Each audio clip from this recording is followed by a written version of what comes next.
तो एक क्वेश्चन करते हैं। इफ द इक्वेशंस है ना, ये दो क्वाड्रेटिक इक्वेशन दे रखी हैं अपने को, हैव अ कॉमन रूट। तो a is to b is to c अपने को पता करना है। अब आप देखें, ये क्वाड्रेटिक इक्वेशन तो अपने को दी हुई है, तो इसके तो अपना रूट्स ही निकाल सकते हैं। X square plus 2x plus 3 is equal to 0।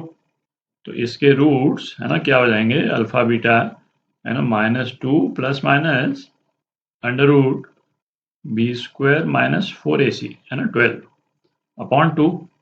अपने को तो ये रूट्स जो है क्या आ गए अपने पास में, -1 प्लस माइनस ये -8 हो गया। तो ये क्या हो गया है ना 2√2i, और 2 डिनोमिनेटर से कैंसिल आउट हो गया, तो ये 2 हट जाएगा यहाँ से। तो ये रूट्स आ गए। तो अब ये जो अपने को इक्वेशन दे रखी है ax square plus bx plus c है ना, ये क्वाड्रेटिक इक्वेशन का एक रूट बोल रहे हैं, इस वाले इक्वेशन के एक रूट से कॉमन है। तो अब आप देखें, ये जो रूट्स जो अपने पास में आए हैं है ना, वो कॉम्प्लेक्स पेयर्स में आए। कॉम्प्लेक्स रूट्स जो हैं वो तो पेयर्स में ही रहते हैं, ठीक। तो इसका इम्प्लीकेशन क्या हो गया कि भाई इस वाले इक्वेशन के जो दोनों रूट्स हैं है ना, वो दोनों के दोनों रूट्स इस क्वाड्रेटिक इक्वेशन के भी होंगे। भाई एक रूट तो हो ही नहीं सकता, क्योंकि अपने को मालूम है कि कॉम्प्लेक्स रूट्स जो हैं वो पेयर में ही एग्जिस्ट करते हैं।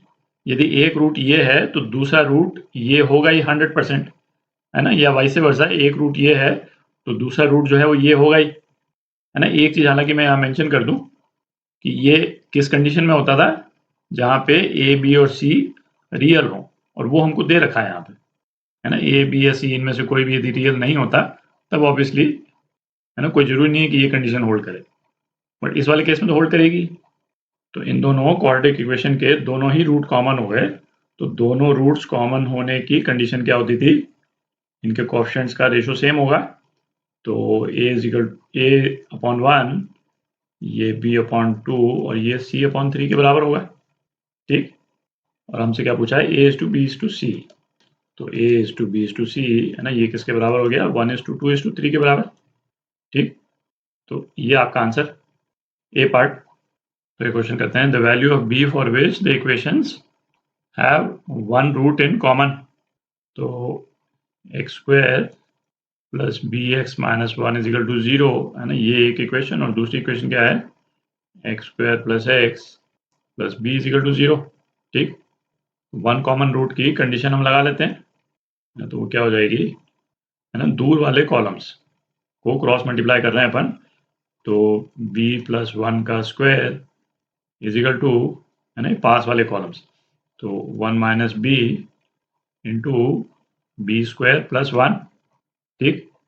तो ब्रैकेट्स खोल करके आप सिंप्लीफाई कर लेते हैं, तो क्या आ जाता है, BQ plus 3b is equal to 0। तो ये क्या हो गया, b into b square plus 3 is equal to 0। b is equal to 0 option में है नहीं, तो b square plus 3 is equal to 0। तो b की क्या वैल्यू आ गई, plus minus under root 3i, ठीक। तो इनमें से एक option minus under root 3i है ना दिया हुआ है यहाँ पे। तो बी पार्ट है ना, ये आपका आंसर।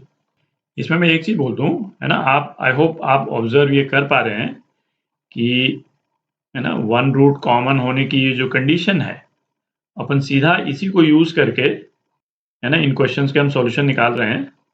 तो सॉल्यूशंस बहुत आसानी से और बहुत जल्दी आ जाते हैं, है ना। इन्हीं सॉल्यूशन को आप मतलब है ना दोनों इक्वेशंस में एक्स की जगह पे कॉमन रूट अल्फा स्क्वायर है ना plus b alpha minus 1 is equal to 0 है ना, इस तरह से करके यदि आप निकालेंगे कॉमन रूट की वैल्यू है ना, तो उसमें काफ़ी टाइम लगता है।